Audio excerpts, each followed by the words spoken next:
여러분, 오늘 아침 눈을 떴을 때 혹시 이런 생각 하셨나요? 와, 집에 전기가 들어오다니 정말 기적이야. 아마 아무도 없으실 겁니다. 지금 우리에게 전기는 공기처럼 너무나 당연한 존재니까요. 하지만 에디슨이 전구를 처음 발명했을 때 사람들은 그것을 마법이라 불렀습니다.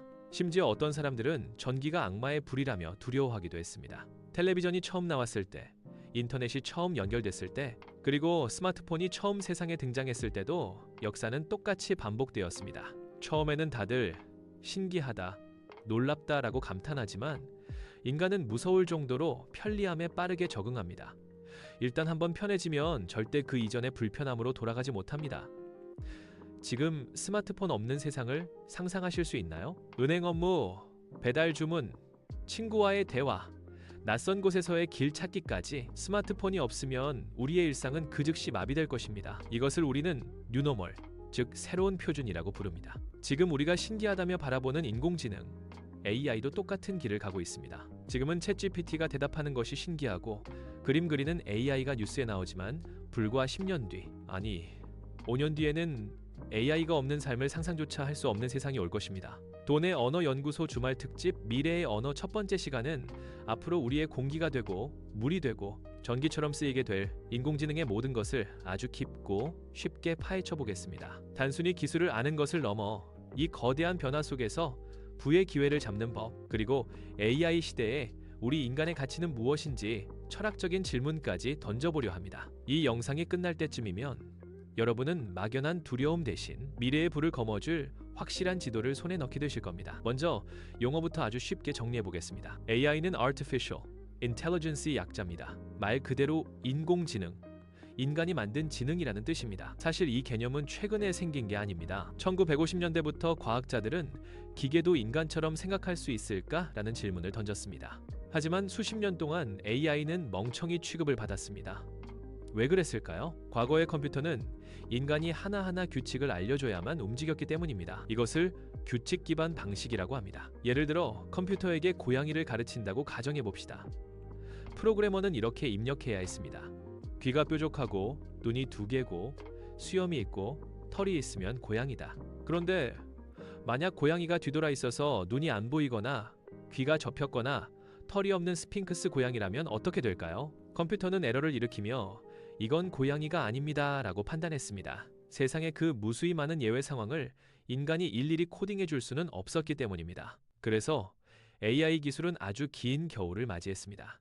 사람들은 AI는 영화 속 이야기일 뿐이야 라며 외면했죠. 그러다 2016년 3월 전 세계가 경악하는 사건이 대한민국 서울에서 벌어집니다. 바로 구글의 인공지능 알파고와 인간 바둑 최강자 이세돌 구단의 대결이었습니다. 많은 전문가들은 바둑만큼은 AI가 인간을 이길 수 없다고 장담했습니다. 바둑의 경우의 수는 우주에 있는 모든 원자의 수보다 많다고 하기 때문입니다. 단순한 계산만으로는 절대 인간의 직관과 창의성을 이길 수 없다고 믿었죠. 하지만 결과는 어땠나요? 알파고는 인간이 상상도 못한 수를 두며 4대1로 승리했습니다. 이 대결은 단순히 게임의 승패가 아니었습니다. 기계가 인간이 가르쳐준 규칙을 넘어 스스로 깨우치고 창조할 수 있다는 것을 증명한 역사적인 사건이었습니다. 도대체 그 긴 겨울 동안 컴퓨터 안에서 무슨 일이 있었던 걸까요? 이 혁명의 비밀은 바로 딥러닝에 있습니다. 과학자들은 생각을 바꿨습니다. 기계에게 규칙을 주입하지 말고 어린아이에게 가르치듯 그냥 데이터를 통째로 보여주자. 인간의 뇌세포인 뉴런이 서로 연결되는 방식을 모방해서 인공신경망을 만들고 거기에 고양이 사진 1억 장을 그냥 쏟아부었습니다. 그러자 놀라운 일이 벌어집니다. 컴퓨터가 스스로 학습하기 시작한 겁니다. 인간은 말 안 해줬지만 픽셀의 패턴이 이렇게 생긴 녀석을 고양이라고 부르는구나. 이것이 바로 딥러닝입니다. 스스로 깊게 학습한다는 뜻이죠. 그런데 여기서 중요한 질문이 생깁니다. 딥러닝 이론도 꽤 오래전에 나왔는데 왜 하필 지금 2020년대에 와서야 이렇게 폭발했을까요? 여기에는 3박자가 맞아떨어졌기 때문입니다. 첫째는 스마트폰과 인터넷 덕분에 전 세계의 데이터가 폭포수처럼 쏟아졌다는 점, 즉 빅데이터가 완성되었습니다. 둘째는 이 엄청난 양의 데이터를 처리할 수 있는 강력한 두뇌가 등장했습니다. 바로 GPU입니다. 원래 GPU는 게임 화면을 부드럽게 보여주기 위해 만든 그래픽 처리 장치였습니다. 그런데 알고 보니 이 GPU가 단순 반복 계산을 동시에 수천 개씩 처리하는 능력이 탁월해서 AI 연산에 최적화되어 있었던 겁니다. 엔비디아라는 회사가 전 세계 시가총액 1위를 다투게 된 이유가 바로 여기에 있습니다. 이제 AI는 단순히 고양이를 구분하는 수준을 넘어섰습니다. 이제는 생성형 AI의 시대입니다. 없는 것을 만들어내는 단계죠. 그렇다면 앞으로 우리는 어떤 AI들과 함께 살게 될까요? 뉴스에 나오는 어려운 용어들을 알기 쉽게 정리해드리겠습니다. 돈의 흐름을 알려면 이 종류를 구별할 줄 알아야 합니다. 첫 번째는 소버린 AI입니다. 소버린은 주권이라는 뜻입니다. 쉽게 말해 AI 주권입니다. AI가 똑똑해지려면 그 나라의 언어, 문화, 역사, 법률 데이터를 학습해야 합니다. 그런데 만약 우리가 미국의 AI만 쓴다면 어떻게 될까요? 우리의 데이터가 모두 미국 기업 서버로 넘어가고 나중에 AI에게 독도는 누구 땅이야? 라고 물었을 때 미국 데이터로 학습한 AI가 엉뚱한 대답을 할 수도 있습니다. 그래서 세계 각국은 자국의 데이터로 자국의 언어를 완벽하게 이해하는 독자적인 AI를 가지려고 경쟁하고 있습니다. 이것이 소버린 AI입니다. 두 번째는 온디바이스 AI입니다. 지금까지 챗 GPT 같은 AI를 쓰려면 인터넷에 연결되어야 했고 거대한 데이터 센터를 거쳐야 했습니다. 하지만 보안이 중요한 문서나 개인적인 사진을 외부 서버로 보내기는 찝찝하죠. 그리고 비행기 안이나 인터넷이 안 터지는 곳에서는 무용지물이 됩니다. 그래서 등장한 것이 내 스마트폰, 내 노트북, 내 자동차 안에서 인터넷 없이도 돌아가는 AI, 바로 온디바이스 AI입니다. 이를 위해 덩치는 작지만 똑똑한 소형 언어 모델들이 계속 개발되고 있습니다. 세 번째는 피지컬 AI입니다. 지금까지 AI가 컴퓨터 모니터 안에 갇혀 있었다면 이제는 현실 세계로 걸어 나옵니다. 바로 로봇입니다. 뇌가 완성되었으니 이제 그 뇌를 담을 몸이 필요한 것이죠. 테슬라의 옵티머스 같은 인간형 로봇, 휴머노이드가 대표적입니다. 이들은 공장에서 물건을 나르고 집안일을 돕고 위험한 화재 현장에 인간 대신 투입될 것입니다. 네 번째는 개인화 AI, 맞춤형 비서입니다. 미래의 AI는 나보다 나를 더 잘하는 비서가 될 것입니다. 내 건강검진 기록, 내 소비 패턴, 내 스케줄, 내 인간관계까지 모두 파악해서 내가 말하기도 전에 필요한 것을 준비해 줄 것입니다. 오늘 몸 컨디션이 안 좋으니 점심은 소화 잘 되는 죽으로 주문해줘 라고 말만 하면 결제까지 끝내는 세상이 오고 있습니다. 이 모든 발전의 끝에는 무엇이 있을까요? 전 세계 빅테크 기업들의 최종 목표는 AGI, 즉 인공 일반지능입니다. 지금의 AI는 바둑만 잘하거나 그림만 잘 그리는 좁은 지능이지만 AGI는 인간처럼 모든 분야에서 추론하고 학습하고 문제를 해결하는 지능입니다. 많은 전문가들은 이 AGI가 빠르면 5년, 늦어도 15년 안에 등장할 것이라 예측합니다. 그리고 그 AGI가 스스로를 업그레이드해서 인간의 지능을 아득히 초월하는 단계, 그것을 ASI, 인공초지능이라고 부릅니다. 이때가 되면 기술 발전의 속도는 우리가 상상할 수 없는 영역으로 진입하게 됩니다. 자, 기술 이야기는 여기까지 하고 이제 가장 현실적이고 피부에 와닿는 이야기를 해보겠습니다. 바로 내 직업은 안전한가에 대한 이야기입니다. 여기서 참 아이러니한 일이 벌어지고 있습니다. AI 시대가 오면 가장 먼저 사라질 직업이 무엇이라고 생각하셨나요? 대부분 단순 노동직을 떠올리셨을 겁니다. 하지만 현실은 정반대였습니다. AI를 만든 장본인들, 바로 코딩을 하는 프로그래머들이 가장 먼저 위협받고 있습니다. 초창기의 단순한 코딩 업무는 이제 AI가 인간보다 훨씬 빠르고 정확하게 해냅니다. 사실 코딩이라는 건 인간의 언어를 기계가 알아들을 수 있는 언어로 번역하는 작업이었습니다. 그런데 이제 AI가 인간의 말을 찰떡같이 알아듣는데 굳이 중간 번역 과정이 필요할까요? 이제는 홈페이지 만들어줘 라고 말만 하면 코드가 짜이는 세상입니다. 이것은 우리에게 큰 시사점을 줍니다. 기술을 만드는 사람조차 그 기술에 의해 대체될 수 있다는 사실이죠. 그 다음은 사무직, 화이트 칼라입니다. 데이터를 분석하고 보고서를 쓰고 번역하고 그림을 그리는 일. AI는 지식을 다루는 일을 가장 잘합니다. 10년차 전문가가 3일 밤을 새워야 했던 데이터 분석을 AI는 3초 만에 끝냅니다. 변호사, 회계사, 의사의 업무 중에서도 판례를 찾거나 엑스레이를 판독하는 진단 업무는 AI가 훨씬 정확할 수 있습니다. 그렇다면 육체 노동은 안전할까요? 안타깝게도 그렇지 않습니다. 자율주행 기술이 완성되면 운송업의 판도가 뒤집힙니다. 지금 미국과 중국에서는 이미 운전자가 없는 로보택시가 손님을 태우고 다니고 있습니다. 다음은 정해진 노선을 가는 버스, 그리고 고속도로를 달리는 대형 화물 트럭일 것입니다. 경제 논리로 냉정하게 바라봅시다. 인간 기사는 하루 8시간 운전하면 쉬어야 하고 잠도 자야 하고 휴가도 가야 합니다. 하지만 AI 트럭은 24시간 쉬지 않고 달릴 수 있습니다. 기업 입장에서 물류 비용을 획기적으로 줄일 수 있는 이 유혹을 뿌리칠 수 있을까요? 화물 운송 시장의 무인화는 시간 문제일 뿐 정해진 미래나 다름없습니다. 운송업뿐 아니라 빠른 시간 안에 AI가 현재의 거의 모든 인간의 직업을 대처할 것입니다. 이런 이야기를 들으면 두려움이 앞섭니다. 내 아이는 도대체 뭘 먹고 살아야 하나 걱정도 되시죠? 하지만 역사는 반복됩니다. 100년 전 자동차가 처음 나왔을 때 마차를 끌던 마부들은 일자리를 잃었습니다. 하지만 자동차 산업이 발전하면서 운전기사, 정비사, 도로건설자, 주유소 직원 등 수만 개의 새로운 직업이 생겨났습니다. AI 시대도 마찬가지입니다. AI를 부리는 사람에게는 단군 일에 가장 큰 기회가 될 것입니다. 여기서 우리는 역발상을 한번 해볼까요? AI가 아무리 발전해도 절대 대체할 수 없는, 아니 오히려 AI 시대라서 더 빛나게 될 직업들이 있습니다. 첫 번째는 인간의 생명과 윤리를 다루는 직업입니다.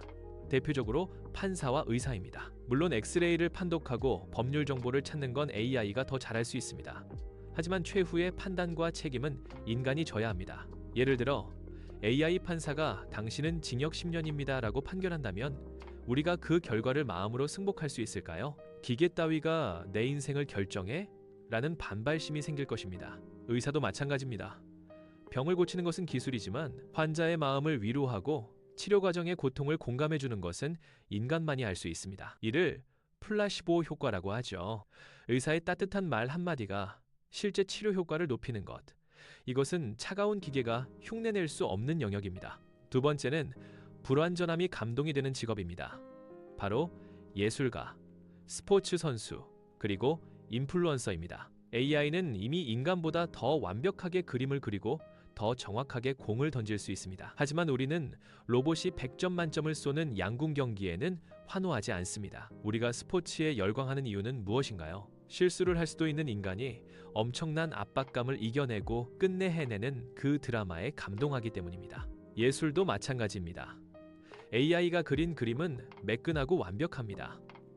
하지만 거기엔 작가의 삶이 없습니다. 고흐의 그림이 비싼 이유는 그가 겪었던 고통과 광기가 그림에 묻어나기 때문입니다. 앞으로의 시대에는 결함과 스토리가 최고의 가치가 됩니다. 완벽한 정보보다는 나만의 찌질한 실패담, 나만의 독특한 경험을 이야기하는 유튜버와 작가가 더 사랑받을 것입니다. 이건 AI가 아니라 진짜 사람이 만들었어 라는 휴먼 메이드 태그가 명품의 증표가 될 날이 올 것입니다. 세 번째로 짚어볼 아주 중요한 포인트는 투자의 역설입니다. 많은 분들이 이렇게 생각합니다.